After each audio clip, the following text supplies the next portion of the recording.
मेरा नाम पूनम है।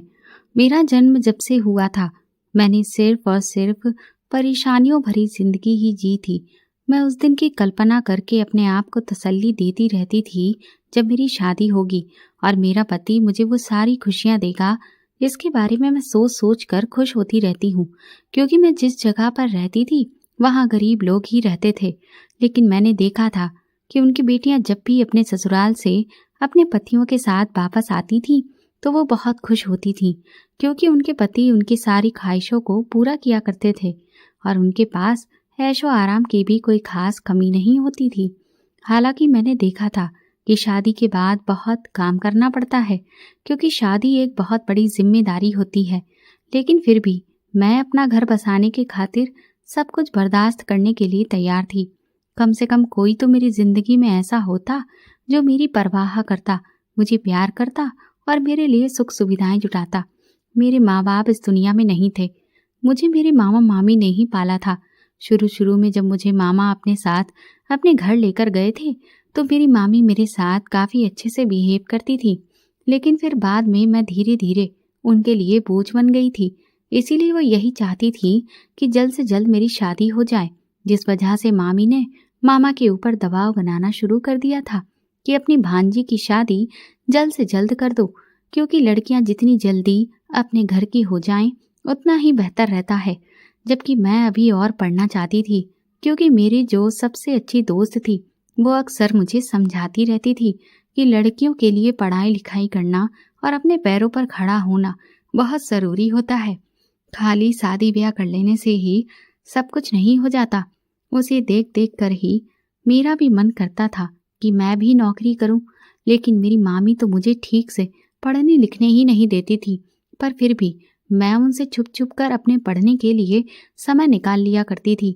और अगर कभी कोई चीज़ मुझे समझ नहीं आती तो उसमें मेरी सहेली मेरी बहुत मदद करती थी, जिस वजह से मेरे नंबर भी काफ़ी अच्छे आते थे। लेकिन फिर जब मेरी मामी ने मेरी शादी जल्दी ही करवाने की जिद पकड़ ली तो फिर मामा ने भी मजबूर होकर मेरे लिए फटाफट से एक रिश्ता देखा और जल्दी जल्दी ही मेरी शादी कर दी गई। उन्हें तो इतनी जल्दबाजी थी कि उन्होंने लड़के का बैकग्राउंड भी चेक नहीं किया था। अभी मेरी उम्र सिर्फ 18 साल की ही थी, लेकिन बाद में मुझे पता चला कि मेरा होने वाला पति तो 30 साल का था। वैसे तो मेरे मामा को ये रिश्ता पसंद नहीं आ रहा था, लेकिन मेरी मामी ने जबरदस्ती उन पर दबाव बनाकर मेरी शादी यहाँ पर करवा दी थी और उन्हें ये समझा दिया था कि पूनम इस घर में बहुत खुश रहेगी। मामी के समझा देने की वजह से मेरे मामा भी उनकी बात पर राजी हो गए थे। इसी वजह से इस घर में शादी करके मैं आ गई थी। लेकिन मुझे नहीं पता था कि यहाँ आने के बाद तो मैं जो कुछ झेलूंगी उसके बारे में तो मैं सपने में भी नहीं सोच सकती थी।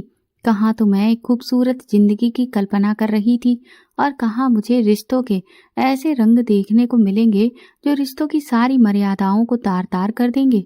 मेरी शादी को अभी 2 महीने ही गुजरे थे, लेकिन मेरे ऊपर इस घर के काम की सारी जिम्मेदारी डाल दी गई थी। आज मेरे सर में सुबह से ही बहुत तेज दर्द हो रहा था और मैं घर का सारा काम करते करते बहुत थक गई थी। मुझे समझ नहीं आ रहा था कि मेरी तबीयत ऐसी क्यों हो रही है, लेकिन अफसोस इस बात का था कि इस घर में कोई मेरा हाल चाल भी पूछने वाला नहीं था। सर में दर्द की वजह से जब मैं अपने लिए कड़क चाय बनाने के लिए किचन में गई तो मैंने देखा कि ना तो वहां पर चीनी मौजूद थी और ना ही चाय की पत्ती। दोनों ही डिब्बे बिल्कुल खाली पड़े हुए थे। ये देखकर मैं बहुत परेशान हो गई, क्योंकि मुझे इस वक्त चाय की बहुत जबरदस्त तलब लगी हुई थी और सरदर्द की वजह से मुझसे रहा भी नहीं जा रहा था। मैंने सोचा कि मैं इस बारे में जाकर अपनी सास से कहती हूँ तो वो बाजार से सामान ले आएंगी। मैं तुरंत ही उनके कमरे में गई और कहा, माँ जी, किचन में राशन की काफ़ी चीज़ें खत्म हो चुकी हैं और जो थोड़ी बहुत चीज़ें बची हैं वो भी खत्म होने वाली हैं। इसीलिए मैं एक लिस्ट बना देती हूँ और आप सारा सामान मंगवा लीजिए। मेरी बात सुनते ही मेरी सास मुझ पर बुरी तरह से चिल्लाने लगी। वो मुझसे कहने लगी, मैंने क्या तुम लोगों का ठेका ले रखा है? मेरे पास क्या पैसों का खजाना गड़ा हुआ है जो मैं तुम्हारे हुक्म देते ही फौरन से नोटों की गड्डियां निकालकर सामने रख दूं? मेरे पास अब कोई पैसे नहीं हैं।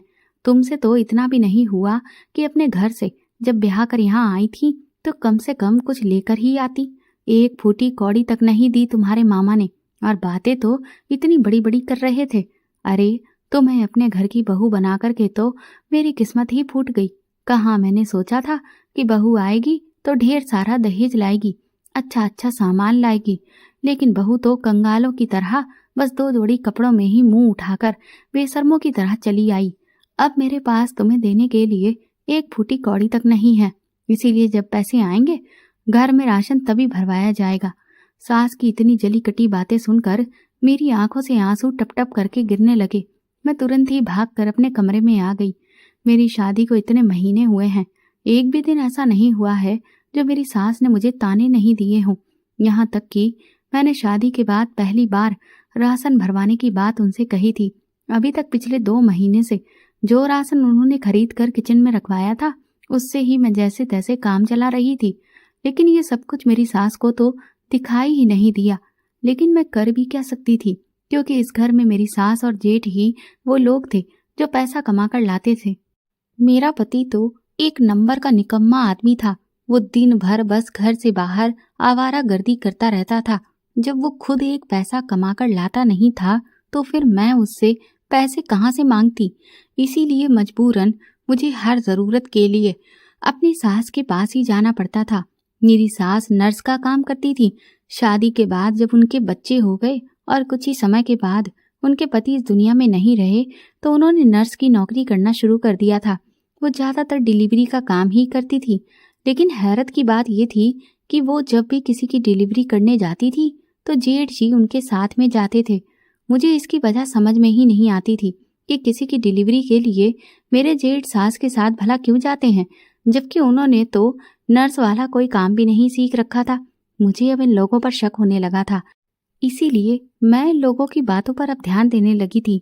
दरअसल मेरे जेठ की पत्नी का देहांत काफी पहले हो चुका था और तब से मेरे जेठ ने शादी नहीं की थी। वो अपनी माँ के साथ ही रहते थे और उनके साथ डिलीवरी करवाने के लिए जाते थे। एक दिन हमारे दरवाजे पर एक आदमी आया। उससे मेरी सास चुपके से मिलने गई, लेकिन वो उस पर गुस्सा करने लगी कि तुम्हें यहाँ घर में आने की क्या जरूरत थी।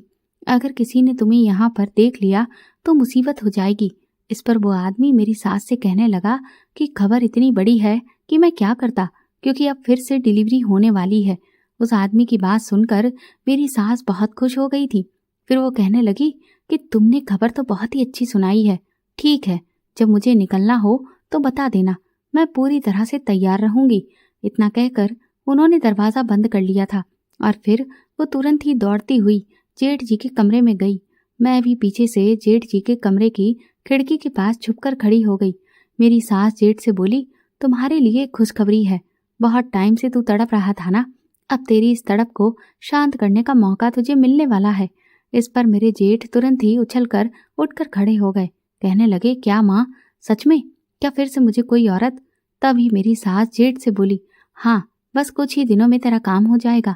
मैं तुझे कहती थी ना कि तू इतना परेशान ना हुआ कर, लेकिन तुझे तो तसल्ली ही नहीं है। इस पर मेरे जेठ कहने लगे, क्या करूँ माँ, मुझसे रहा ही नहीं जाता। तुम सच में मेरी बहुत अच्छी माँ हो, जो मेरी हर ख्वाहिश को समझ जाती हो।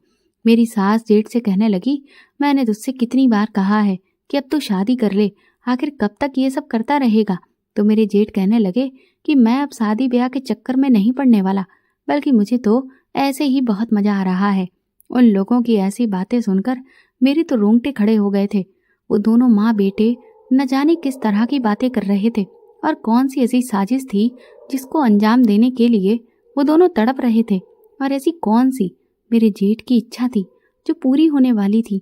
मैंने छुप कर उन लोगों की बातें सुन ली थी, जिससे मुझे ये तो आइडिया हो गया था कि ये लोग ज़रूर किसी औरत की डिलीवरी करवाने जाने वाले हैं। लेकिन अभी भी मुझे ये समझ नहीं आ रहा था कि वहाँ पर मेरे जेठ का भला क्या काम और जेठ की कौन सी तड़प पूरी होने वाली थी। मेरे ससुराल में मेरे पति के अलावा मेरी सास और जेठ जी थे। मेरे ससुराल का घर भी बहुत छोटा था। जैसे तैसे मैं यहाँ पर गुजारा कर रही थी। जिस तरह से मेरी शादी के बाद के दिन गुजर रहे थे, मेरे सामने हर बीते दिन के साथ मेरे ससुराल वालों की हकीकत आने लगी थी। इस घर में कोई भी नहीं कमाता था। मेरी सास के अलावा जेठ जी तो बस उनके साथ में जाते थे और सास ही उन्हें खर्चा पानी देती रहती थी, और मेरा पति तो कोई काम नहीं करता था। पिछले 2 महीने में मेरी सास ने बस एक ही डिलीवरी की थी और अभी तक उन्हें उसके पैसे भी नहीं मिले थे, जिसकी वजह से हमारे घर का राशन भी खत्म हो गया था और हम लोगों के लिए भूखे रहने की नौबत भी आ चुकी थी। मेरी सास ने अपने छोटे बेटे को तो कोई भी काम करना नहीं सिखाया था, बल्कि और मेरे पति को सर पर चढ़ाकर हद से ज्यादा बिगाड़ दिया था। मेरा जेठ भी मुझे कुछ ठीक नहीं लगता था, क्योंकि उसकी कुछ ऐसी हरकतें थीं जिस वजह से मुझे उससे बहुत डर लगता था। इस घर में किसी की भी कोई इज्जत नहीं थी, हर कोई बस अपनी मन मर्जी से ही जी रहा था, लेकिन बस मेरे ऊपर बहुत सारी पाबंदियां थीं। मैं तो इस घर में खुलकर सांस भी नहीं ले सकती थी। मेरी सास ने मुझे उनके सारे कपड़े अलमारी में ठीक से तह करके लगाने का हुक्म दिया था। मैं अभी वही कर रही थी कि तभी किसी ने दरवाज़ा बजाया तो सास ने कहा कि जाओ, जाकर देखो कि दरवाजे पर कौन आया है। मैंने फौरन अपनी सास को आज्ञा का पालन किया और दरवाजे पर जाकर पूछा कि कौन है, तो मुझे एक आदमी की आवाज़ सुनाई दी। उसने मुझसे कहा कि मैं अमित हूँ और मुझे सिस्टर अनीता से मिलना है। मैंने कहा जी बताइए, मैं उनकी बहू हूँ। तो वो कहने लगा, दरअसल उनके कुछ पैसे मेरे पास थे, मैं वही उन्हें देने के लिए आया हूँ। ये पिछली डिलीवरी का पेमेंट है जो आज हुआ था, बस वही देने के लिए आया हूँ। उस आदमी ने मेरे हाथ में एक लिफाफा पकड़ा दिया और कहने लगा कि ये आप सिस्टर अनीता को दे देना। मैंने हाँ जी कहते हुए सिर हिला दिया था और उस लिफाफे को फौरन ही हाथ में पकड़े हुए मैंने दरवाज़ा बंद कर दिया।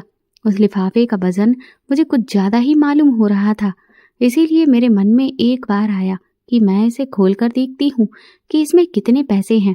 लेकिन जैसे ही मैंने लिफाफे को खोलने के लिए अपना हाथ आगे बढ़ाया, तभी मेरे हाथ पर मेरी सास ने जोर से मारा और मेरे हाथ से लिफाफा छीन लिया और वो मुझे घूर कर देखने लगी और चिल्लाते हुए बोली, तुम्हारी इतनी हिम्मत कि तुम इस लिफाफे को खोलकर देख रही थी। मैं बहुत बुरी तरह से डर गई। मैंने कहा, नहीं माँ जी, मैं तो बस इसे आपके पास ही लेकर आ रही थी। वो कहने लगी, मुझसे ज़्यादा चालाकी करने की कोशिश मत करना, वरना 1 हफ्ते के लिए तेरा खाना पीना बंद कर दूंगी और सारी अकल ठिकाने आ जाएगी। अपनी सास की धमकी सुनकर मैं बहुत बुरी तरह से डर गई थी।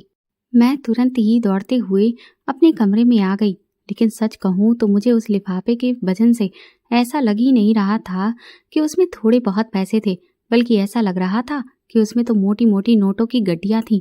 लेकिन सिर्फ एक डिलीवरी के पेमेंट में इतनी मोटी मोटी नोटों की गड्डियाँ कैसे मिल सकती हैं? मुझे लगा कि शायद ये मेरी गलतफहमी है। मैं इस सब के बारे में ज़्यादा ही सोच रही हूँ और इसीलिए मुझे ऐसा लग रहा है। भला सिर्फ एक डिलीवरी का इतना पेमेंट कोई किसी को क्यों देगा? लेकिन मेरी सास ने जिस अंदाज से मेरे हाथ से उस लिफाफे को खींचा था और वो मुझे उसके अंदर देखने से मना कर रही थी, उससे मुझे अब अपनी सास पर शक हो रहा था कि ज़रूर दाल में कुछ काला है। फिर जैसे ही शाम हुई तो मेरी सास और जेठ जी दोनों ही घर का राशन लेने के लिए चले गए थे और घर वापस आने पर दोनों लगभग 5 महीने का राशन लेकर आए थे। साथ ही दोनों माँ बेटे अपने लिए खूब सारी शॉपिंग भी करके लाए थे। वो इस सारे सामान को सीधा अपने कमरे में लेकर गए, लेकिन फिर भी मैंने उनके शॉपिंग बैग्स को देख लिया था। मैंने आज तक अपनी सास और जेठ को कभी भी कोई साधारण चीज का इस्तेमाल करते हुए नहीं देखा था, बल्कि वो दोनों हमेशा से ब्रांडेड कपड़े ही पहनते थे। और तो और मेरे जेठ के पास बहुत महंगे महंगे परफ्यूम होते थे, जिनको देखकर मैं हमेशा ये सोचती थी कि आखिर इनके पास इतनी महंगी महंगी चीज़ें कहाँ से आती हैं, जबकि यहाँ पर तो कोई कमाने वाला भी नहीं है मेरी सास के अलावा। लेकिन वो भी तो सिर्फ एक मामूली सी नर्स हैं जो कि कभी कभी ही डिलीवरी करने के लिए चली जाती हैं, और इस काम में इतने पैसे तो नहीं आते कि कोई भी इंसान इतनी महंगी चीज़ खरीद सके, बल्कि डिलीवरी के पैसों से तो मुश्किल से महीने का राशन भी पूरा नहीं आएगा। मेरी सास अक्सर जब भी पैसा आता था तो उसे दोनों हाथों से लुटा दिया करती थी, और जब तक अगली बार डिलीवरी से पैसे नहीं आ जाते थे तब तक हम लोग पाई पाई के लिए मोहताज हो जाते थे, और कई बार तो भूखे रहने की नौबत भी आ जाती थी। मेरा पति कभी कोई काम नहीं करता था, बल्कि वो तो हर वक्त ही नशे में धुत रहता था। शादी के शुरू के दिनों में मैंने अपने पति पवन को समझाने की बहुत कोशिश की थी, यहाँ तक कि मैंने अपनी सास से भी कहा था कि वो अपने छोटे बेटे को समझाए ताकि वो नशा छोड़ दे, लेकिन मेरी बातों का ना तो मेरे पति पर कोई असर हुआ था और ना ही मेरी सास पर। उन्होंने अपने छोटे बेटे को समझाने की कोशिश भी नहीं की थी। जब मैंने अपने जेठ से इस बारे में बात की तो जेठ जी भी उल्टा अपने भाई का ही साथ देने लगे थे। मेरे ऐसा करने की वजह से मेरे पति ने मुझे मारना पीटना शुरू कर दिया था। मैं इस बारे में कई बार अपनी सास से शिकायत की कि पवन मुझे हर रोज ही जानवरों की तरह मारता है। मेरी बात सुनकर मेरी सास उल्टा मेरी ही बेइज्जती करने लगी और मुझसे कहती कि आखिर तुम ऐसी हरकतें करती ही क्यों हो जो तुम्हारा पति तुम्हें मारने पर मजबूर हो जाता है। मेरी सास तो अपने बेटे को समझाने की बजाय मुझसे ही उल्टा लड़ने लग जाती थी और वो हमेशा ही अपने छोटे बेटे की साइड लिया करती थी। उनके इसी लाड़ प्यार ने ही तो पवन को बिगाड़ दिया था, लेकिन वो समझती थी कि उन्होंने अपने दोनों बेटों की परवरिश बहुत अच्छे तरीके से की है। वो मुझसे कहती कि इसमें कौन सी बड़ी बात है। मुझे ये बात शादी के दूसरे दिन ही पता चल गई थी, जब मेरी सास ने आकर मुझ पर हुक्म चलाते हुए कहा था कि उठो और जल्दी से हमारे लिए नाश्ता बनाकर तैयार करो। मुझे बहुत तेज भूख लग रही है। मेरे जेठ की भी आवाज आई थी, जिन्होंने कहा कि और मेरे लिए भी जूस बना देना। मेरी सास कहने लगी, सुबह के टाइम पर थोड़ा जल्दी उठ जाया करो, अब तुम्हारी शादी हो गई है, ये तुम्हारा ससुराल है, मायका नहीं है जहाँ पर तुम दोपहर दोपहर तक सोती रहो। अपनी ज्यादा सोने वाली आदत को अब बदल दो। मैं सुबह जल्दी उठ जाती हूँ, इसीलिए मुझे भूख लग जाती है। मेरे जेठ भी कहने लगे और मुझे भी सुबह सुबह भरपूर नाश्ता करने की आदत है। अपने जेठ की बात पर मुझे बहुत गुस्सा आ गया था। मैंने उनसे कहा कि अगर ऐसा है तो फिर आप दूसरी शादी क्यों नहीं कर लेते, तो आपकी पत्नी खुद ही आपके लिए नाश्ता बनाकर तैयार कर दिया करेगी। इतनी बात पर मेरी सास ने तुरंत ही मुझे बालों से पकड़ लिया और कहा कि तुम्हारी हिम्मत कैसे हुई मेरे बेटे के साथ इतनी बदतमीजी के साथ बात करने की। मैं अपनी सास के इस तरह से पेश आने पर बहुत ज़्यादा घबरा गई थी और फिर मेरी सास ने मुझसे कहा कि जल्दी से माफ़ी मांगो मेरे बेटे से, वरना तुम्हारे लिए बिल्कुल अच्छा नहीं होगा।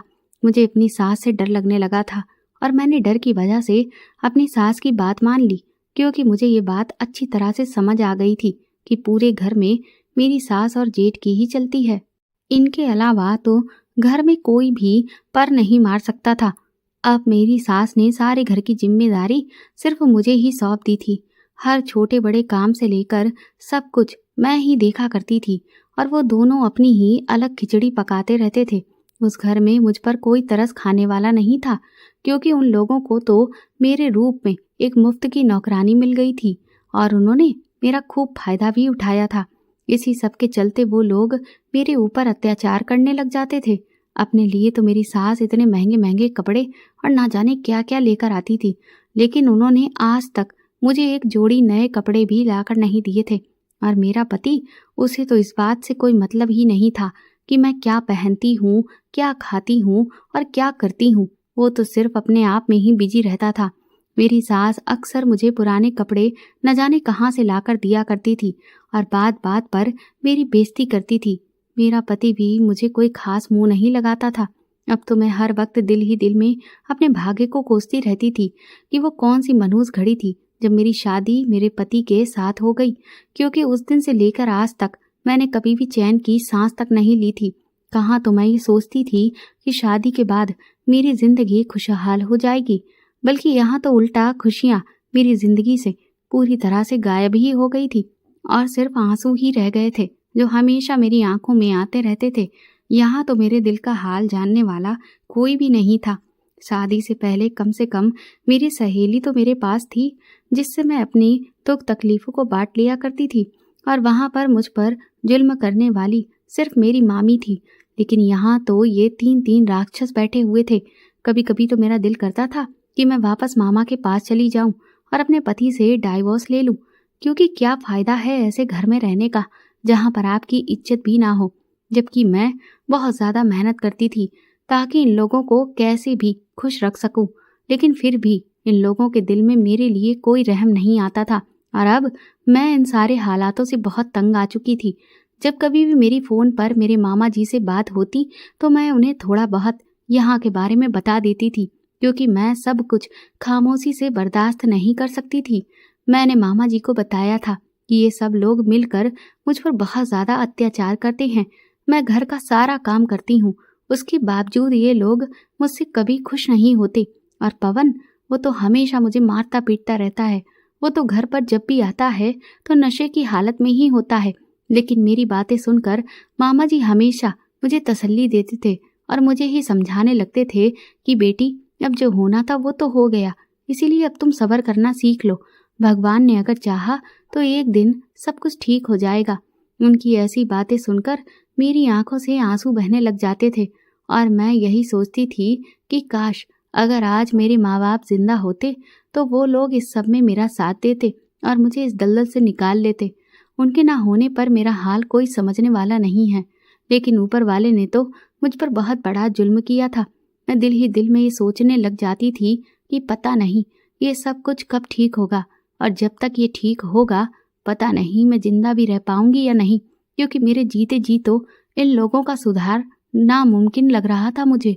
धीरे धीरे मेरी उस मोहल्ले की कुछ औरतों से बातें होने लगी थी और फिर उनके मुंह से मैंने अपने जेठ के बारे में जो बात सुनी, उसे सुनकर तो मेरे पैरों तले से जमीन निकल गई थी। मोहल्ले की एक औरत ने मुझे दबी जुबान से बताया कि मेरे जेठ तो अब तक 3 शादियां कर चुके हैं। उसकी ये बात सुनकर मेरी आंखें फटी की फटी रह गईं, जबकि मैंने तो सुना था कि जेठ की एक ही शादी हुई थी और वो भी उनकी पत्नी किसी बीमारी के चलते खत्म हो गई थी। लेकिन उस औरत ने कहा कि तुम्हारा जेठ बहुत ही जालिम इंसान है। उसने जितनी बार भी शादी की उतनी बार उसने अपनी पत्नियों पर अपनी ख्वाहिशों के लिए ऐसा जुल्म ढाया कि उनकी जान ही चली गई। वो उसके जुनून को झेल ना सकी और बेचारियों ने दम तोड़ दिया था। पहली पत्नी के साथ जब ये सब हुआ तो तुम्हारी सास ने जेठ को कुछ भी नहीं कहा, बल्कि उल्टा तुम्हारी जेठानी के घर वालों को उन्होंने कोई पट्टी पड़ा दी और झूठा इल्जाम लगा दिया कि तुम्हारी बेटी ही बीमार थी, इसीलिए वो झेल ना सकी और मर गई। बेचारे वो लोग बहुत गरीब थे, इसीलिए वो इन लोगों के खिलाफ कुछ भी ना कर सके। और फिर अगली 2 बार भी तुम्हारी बाकी की जेठानियों के साथ भी यही हुआ। उनके घर वाले भी गरीब थे, इसीलिए वो भी तुम्हारे जेठ के खिलाफ कोई सख्त कदम ना उठा सके और इसीलिए तुम्हारे जेठ की हिम्मत एक एक करके इतनी बढ़ती चली गई। फिर उसने अपनी तीनों पत्नियों के साथ वही किया और उनकी जान चली गई। तुम्हारी सास ने जेठ की तीसरी पत्नी की मौत के बाद बहुत कोशिश की कि उनके बड़े बेटे की चौथी शादी हो जाए, लेकिन तब तक इन लोगों की ऐसी करतूत के बारे में सबको पता चल चुका था। इसीलिए किसी भी गरीब इंसान तक ने अपनी बेटी का हाथ तुम्हारे जेठ के हाथ में देने से साफ इनकार कर दिया और अब कोई भी उनकी तरफ देखता तक नहीं। लेकिन ये लोग अपने गुरूर में इतने अंधे हैं कि दूसरों को दिखाने के लिए जानबूझकर ऐसे दिखाते हैं कि जैसे मेरा बेटा तो अब शादी करना ही नहीं चाहता है, जबकि असलियत ये है कि तुम्हारे जेठ ने अपनी तीनों पत्नियों की जान ले ली। भला कौन इंसान अपनी बेटी का हाथ ऐसे जानवर के हाथ में देगा? उस औरत के मुंह से अपने जेठ और सास की पूरी सच्चाई सुनने के बाद मेरी तो हवाइयां ही उड़ गई थी। इसका मतलब ये लोग तो उस हद तक जालिम थे जिसकी कल्पना मैंने अभी तक नहीं की थी। मैं तो यही सोच रही थी कि मेरे जेठ अपनी मर्जी से ही अब शादी नहीं करना चाहते, जबकि हकीकत तो कुछ और ही थी। न जाने उन्होंने अपनी पत्नियों के साथ ऐसा क्या जुल्म ढाया था कि वो बेचारी बर्दाश्त ना कर सकी। भला ऐसा भी कोई आदमी अपनी पत्नियों के साथ करता है कि अपने जुनून की खातिर उनकी जान ही ले ले? अब तो मुझे इन लोगों से और भी ज्यादा डर लगने लगा था, लेकिन साथ साथ नफरत भी हो रही थी, क्योंकि ये लोग तो कातिल थे जिन्होंने जानबूझकर किसी के घर की बेटियों की जान ले ली थी। और ये इतने बेशरम थे कि उनके चेहरे पर आज तक कभी कोई शिकन तक नजर नहीं आई थी। इस रात से पर्दा उठने के बाद मेरे सामने और भी सवाल खड़े हो गए थे कि अगर मेरे जेठ में इस हद तक अपनी ख्वाहिशों को पूरा करने की जिद थी, तो फिर अब वो इतने शांत कैसे रह लेते हैं? इसका मतलब ये था कि जेठ शांत रहने का दिखावा कर रहा है, जबकि जरूर इसके पीछे कोई बहुत बड़ा रहस्य होगा, क्योंकि जो आदमी पहले इस तरह का हो वो अचानक से अपनी सारी आदतों को तो छोड़ नहीं सकता। अगले दिन मेरा जब अपने पति से झगड़ा हुआ तो मैंने गुस्से में जेठ वाली बात उसके मुंह पर कह दी और उसके भाई को जानवर बोल दिया। तो इस बात से खिसियाकर मेरे पति ने मुझे बहुत मारा जिसकी वजह से मेरी हालत बहुत ज़्यादा खराब हो गई। वैसे तो वो मुझे हर रोज़ ही खूब मारता था, लेकिन उस दिन उसने मुझे इतना मारा कि मैं बेहोश हो गई। मेरे शरीर पर काफ़ी सारे चोट के निशान भी आ गए थे। मेरी कंडीशन इतनी ज़्यादा खराब हो गई जिसे देखकर मेरी सास और जेठ भी घबरा गए कि कहीं मुझे कुछ हो ना जाए और मैं मर ना जाऊं। इसीलिए वो मुझे फौरन ही मेरा इलाज करवाने के लिए अस्पताल लेकर चले गए। फिर उन्होंने मेरे मामा मामी को ये बात बता दी थी कि मेरी तबीयत ठीक नहीं है, इसीलिए वो लोग जल्द से जल्द अस्पताल आ जाएं। वहाँ मुझे होश आया तो मेरे मामा ने मुझसे पूछा कि तुम सीढ़ियों से कैसे गिर गई थी। तुम्हारी सास मुझे बता रही थी कि उनके लाख मना करने के बावजूद भी तुम इतनी तेज बारिश में छत पर से कपड़े उठाने गई। जब तुम्हारी सास ने तुमसे कहा था कि कपड़े तो भीग ही चुके होंगे, बारिश बंद हो जाने के बाद उठा लाना, तो तुम्हें उनकी बात को मान लेना चाहिए था। अपने मामा के मुंह से ऐसी बात सुनकर मैंने नफरत भरी नजर से सास की तरफ देखा तो मेरी सास ने मुझसे अपनी नजरें चुरा ली। फिर कुछ देर बाद उन्होंने मुझे फिर से खा जाने वाली नजरों से घूर कर देखा और आंखों ही आंखों में मुझे चुप रहने के लिए कहा था ताकि मैं अपने मामा के सामने कोई बात ना कह दूं। मैं अपनी सास का ये रूप देखकर बहुत ज्यादा डर जाती थी। मेरी सास के दो रूप थे, एक वो जिसमें वो सबके सामने अच्छा बनने का नाटक करती थी और दूसरा वो जिसमें वो मेरे ऊपर बहुत ज्यादा अत्याचार करती थी। अब मैं बिल्कुल खामोश रहने लगी थी। फिर मुझे डॉक्टर ने डिस्चार्ज कर दिया तो मैं अपने मामा के घर जाने की जिद करने लगी, लेकिन इस बात के लिए मेरी सास बिल्कुल भी तैयार नहीं थी। वो हर मुमकिन कोशिश कर रही थी कि मेरे मामा मुझे अपने साथ लेकर ना जाएं, ताकि मैं उन लोगों की करतूत के बारे में अपने मामा को ना बता दूं। लेकिन फिर मेरी सास मेरी जिद के आगे मजबूर हो गई थी, इसीलिए उन्होंने मुझे जाने की परमिशन दे दी। लेकिन वहां पहुंचकर भी मुझे सुकून नहीं मिल रहा था, क्योंकि मेरे वहां पहुंचते ही मेरी मामी तो मेरे पीछे हाथ धोकर ही पड़ गई थी और वो अपनी हर मुमकिन कोशिश कर रही थी कि मैं जल्द से जल्द ही वापस अपने ससुराल चली जाऊं। अपनी मामी का ऐसा बिहेवियर देखकर मुझे बहुत दुख हो रहा था। वहां मेरी परेशानी को समझने वाला कोई नहीं था। किसी ने भी मुझे ये तक नहीं पूछा कि मेरे साथ क्या हुआ है। मुझे समझ नहीं आ रहा था कि अगर मैं कुछ दिन के लिए यहाँ रह लूंगी तो ना जाने क्या हो जाएगा। मामी तो हर वक्त मुझे कड़वी बातें सुनाती रहती थी। कुछ ही दिन बीते कि फिर मेरे मामा ने आकर मुझसे कहा कि तुम अपना सामान पैक कर लो, मैं तुम्हें तुम्हारी ससुराल छोड़ आता हूँ। पता नहीं तुम्हारी सास तुम्हारे बारे में क्या सोच रही होगी कि थोड़ी सी चोट लगी है और जाकर अपने मामा के घर बैठ गई। ये बात बिल्कुल भी अच्छी नहीं है। मैं नहीं चाहता कि तुम्हारे ससुराल वालों को शिकायत का मौका दिया जाए, इसीलिए अब तुम्हें अपने घर जाना चाहिए। मामा की ऐसी बातें सुनकर मेरा दिल बहुत दुख गया था और मेरी आंखों में आंसू आ गए थे। इसलिए मैंने रो रो कर अपनी पूरी बात मामा को बता दी कि मैं सीढ़ियों से नहीं गिरी, बल्कि मुझे पवन ने मारा था और वो तो हर रोज मुझे ऐसे ही पीटता था। वो हमेशा नशे में धुत रहता है। वो इंसान नहीं जानवर है। मेरी सास भी मुझ पर बहुत जुल्म करती है और मेरा जेठ मुझ पर हुक्म चलाता है, लेकिन कभी भी पवन ने मेरा साथ नहीं दिया।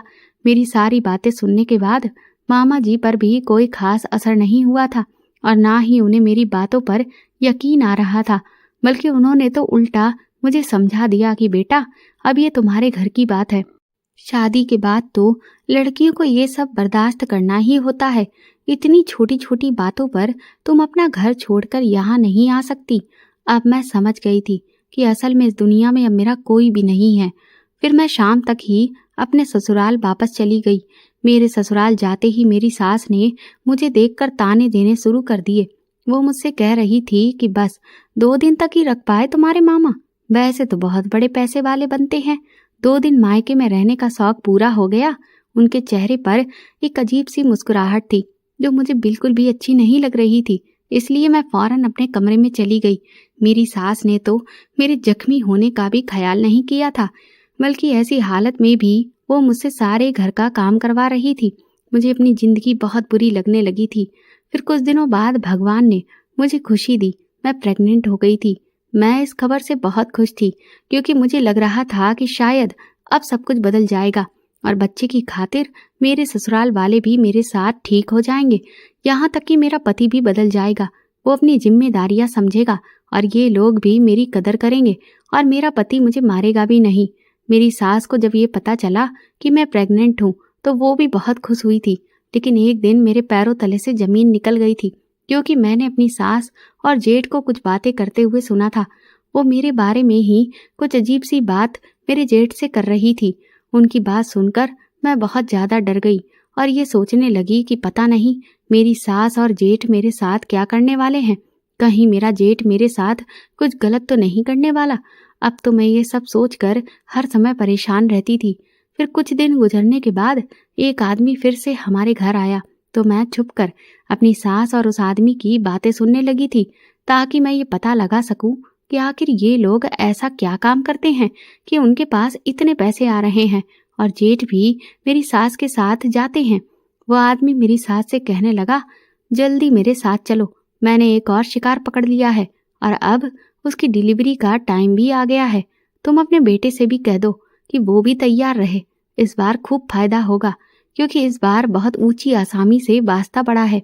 उसकी बातें सुनकर मुझे लगा था कि ये लोग जरूर कोई गलत काम कर रहे हैं, इसीलिए ये सब सोचकर मेरा दिल दहल कर रह गया था। अब तो मुझे डिलीवरी के लिए आने वाली औरत को लेकर बहुत टेंशन होने लगी थी और साथ ही खुद को लेकर भी फिक्र हो रही थी।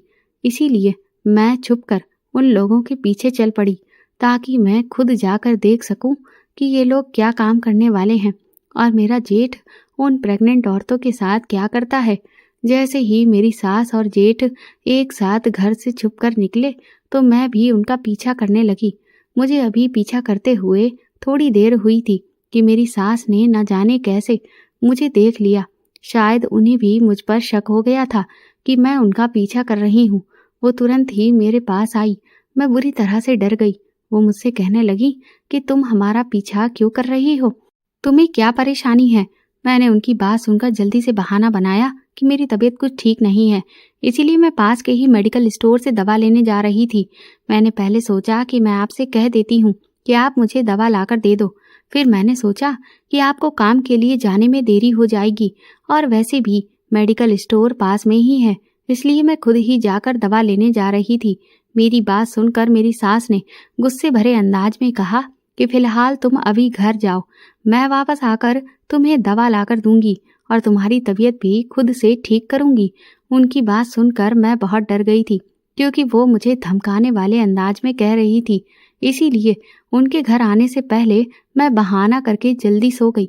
मेरी तबीयत आज सच में बहुत ज़्यादा खराब थी, जिसकी वजह से मेरी सास ने मुझे कुछ भी नहीं कहा। मैं दिल ही दिल में भगवान का शुक्रिया अदा कर रही थी कि मेरी सास मुझे कुछ भी नहीं बोली और मैं उनके गुस्से से बच गई। लेकिन मेरा ध्यान अभी भी उस औरत पर था। पता नहीं उसके साथ मेरे जेठ ने और सास ने क्या किया होगा। मैं अभी भी अपनी पूरी कोशिश कर रही थी कि किसी न किसी तरीके से मैं हकीकत को अपनी आंखों से देख सकूं और अगर ये लोग कोई जुल्म कर रहे हैं तो उसके खिलाफ आवाज उठा सकूं। लेकिन अपनी सारी कोशिशों के बावजूद मैं नाकाम हो रही थी, क्योंकि मैं ये नहीं जानती थी कि ये लोग डिलीवरी के लिए आखिर कहाँ पर जाते हैं, किसी अस्पताल में जाते हैं या किसी घर में। अब इस बात को 1 महीना हो चुका था। फिर एक दिन एक आदमी हमारे घर आया। वो बहुत ज्यादा घबराया हुआ था और वो मेरी सास से कह रहा था कि जल्दी से मेरे साथ चलो, मेरी पत्नी की तबीयत बहुत ज्यादा खराब है और उसका बच्चा पैदा होने का टाइम आ गया है। तो मेरी सास ने कहा कि कहाँ चलूं मैं तुम्हारे साथ। तो वो कहने लगा कि मेरे घर। उसकी बात सुनकर मेरी सास ने कहा कि तुम्हें नहीं पता कि मैं डिलीवरी करने के लिए किसी के भी घर नहीं जाती हूँ, बल्कि लोग पेशेंट को मेरे पास लेकर आते हैं। तो उस आदमी ने कहा, ठीक है, मैं अपनी पत्नी को अभी यहाँ लेकर आता हूँ।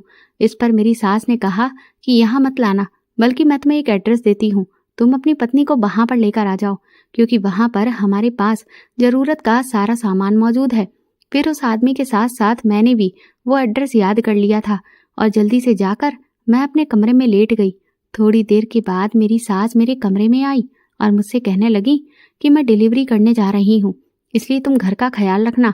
सास की बात सुनकर मैंने उनसे कहा कि माँ जी, मेरी तबीयत बहुत खराब है, मुझसे तो उठा भी नहीं जा रहा। तो मेरी सास ने मुझे दवाई देते हुए कहा कि कोई बात नहीं, तुम ये दवाई खाकर सो जाना और आराम करना, खाना मत बनाना। मैं जब घर आऊंगी तो बाजार से खाना लेती आऊंगी। मैंने उनकी बात सुनकर सिर हिला दिया। मैंने ऐसा इसलिए किया ताकि इस बार उन्हें मुझ पर शक ना हो और मैं अपने प्लान में कामयाब हो सकूं।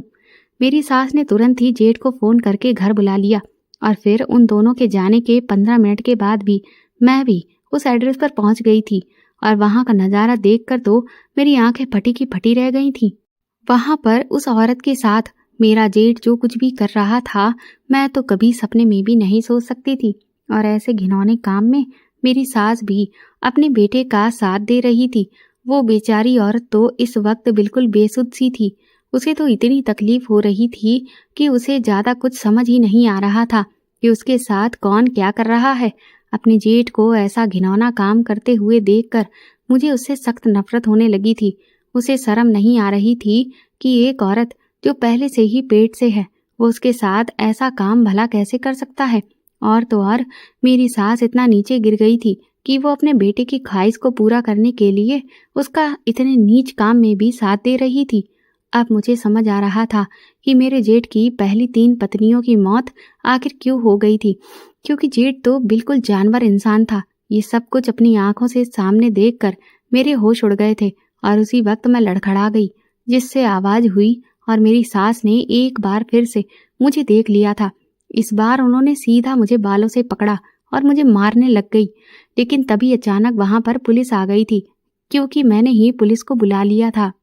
मैं इस बार कोई भी रिस्क नहीं लेना चाहती थी, क्योंकि मुझे अब पूरा भरोसा था कि ये लोग जरूर कोई बहुत बड़ा गलत काम कर रहे हैं। मैंने पुलिस वालों से कहा था कि इस एड्रेस पर कोई गैर कानूनी अस्पताल बना है जहां पर गलत काम किया जाता है, पर वो काम क्या था ये मुझे नहीं पता था।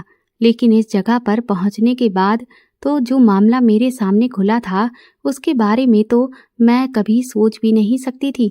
पुलिस ने आकर फौरन ही मेरी सास और जेठ को पकड़ लिया था। दरअसल मेरी सास प्रेग्नेंट औरतों की डिलीवरी करती थी और उसी की आड़ में वो अपने बेटे के साथ मिलकर प्रेग्नेंट औरतों की किडनी निकालकर ब्लैक मार्केट में बेचा करती थी। मेरे जेठ को ये सब करने की बहुत बुरी लत थी और उसे ज़्यादा से ज़्यादा पैसा कमाना था ताकि वो अपनी सारी गंदी ख्वाहिशें पूरी कर सके।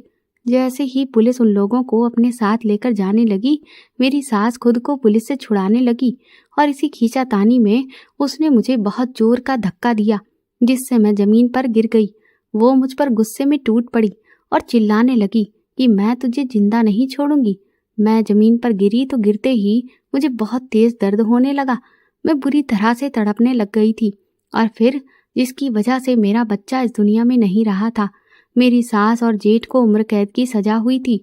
इसके बाद मैंने अपने पति से डाइवोर्स ले लिया था, क्योंकि ऐसे मर्द के साथ जिंदगी गुजारने का क्या फ़ायदा जो अपनी पत्नी को इज्जत तक देना नहीं जानता हो। मैं वापस अपने मामा के घर लौट आई, जिससे मेरी मामी का मूड बहुत ज़्यादा खराब हो गया था। लेकिन अब मैं इन लोगों पर बोझ नहीं बनना चाहती थी, पर मुझे समझ नहीं आ रहा था कि मैं क्या करूं। लेकिन भगवान ने मेरे लिए मदद के तौर पर मेरी सबसे अच्छी सहेली को वहां पर भेज दिया। उस वक्त वो शहर से वापस अपने घर कुछ दिनों के लिए आई थी। उसे जब मेरे हालातों के बारे में पता चला तो मैंने अपनी पूरी कहानी रो रो कर उसे बता दी, जिसे सुनकर उसने मुझे विश्वास दिलाया कि मैं बिल्कुल भी फिक्र ना करूं। फिर वो मुझे अपने साथ शहर लेकर गई। वहां पर वो जहां पर नौकरी कर रही थी, वहीं उसने मुझे पार्ट टाइम में काम दिलवा दिया था और इसके साथ ही साथ मैंने नर्स का कोर्स करना भी शुरू कर दिया था। 2 साल बाद जब मेरी पढ़ाई पूरी हुई तो मेरी एक बहुत ही बड़े अस्पताल में नौकरी लग गई थी, जहां मेरी बहुत अच्छी तनख्वाह थी और इस तरह से मैंने अपनी ज़िंदगी को बेहतर कर लिया था। मेरी सहेली की अब शादी हो चुकी है और वो अपने पति के साथ बहुत खुशहाल जीवन जी रही है। मैं भी अब सुकून की ज़िंदगी जी रही हूँ, लेकिन मैं अब शादी नहीं करना चाहती, क्योंकि शादी से मेरा विश्वास उठ चुका है और मेरे अंदर अब इतनी हिम्मत भी नहीं है कि मैं एक बार फिर से वो सब कुछ झेल सकूं। मेरी सहेली के एहसान ने मेरी पूरी ज़िंदगी को बदल कर रख दिया है और मुझे एक नया आत्मविश्वास और खूबसूरत ज़िंदगी दी है। मैं चाहती हूँ कि हर घर की बेटी को एक अच्छा ससुराल मिले, किसी का भी हाल मेरे जैसा ना हो। इसीलिए शादी जैसा बड़ा फैसला करने से पहले बहुत सोच समझ लें, क्योंकि इससे कई बार जिंदगी जन्नत भी बन जाती है और जहन्नुम भी। तो दोस्तों, आपको मेरी ये कहानी कैसी लगी हमें कमेंट करके ज़रूर बताएं और प्लीज़ इस कहानी को ज़्यादा से ज़्यादा शेयर और लाइक करके मेरे चैनल को सपोर्ट करें।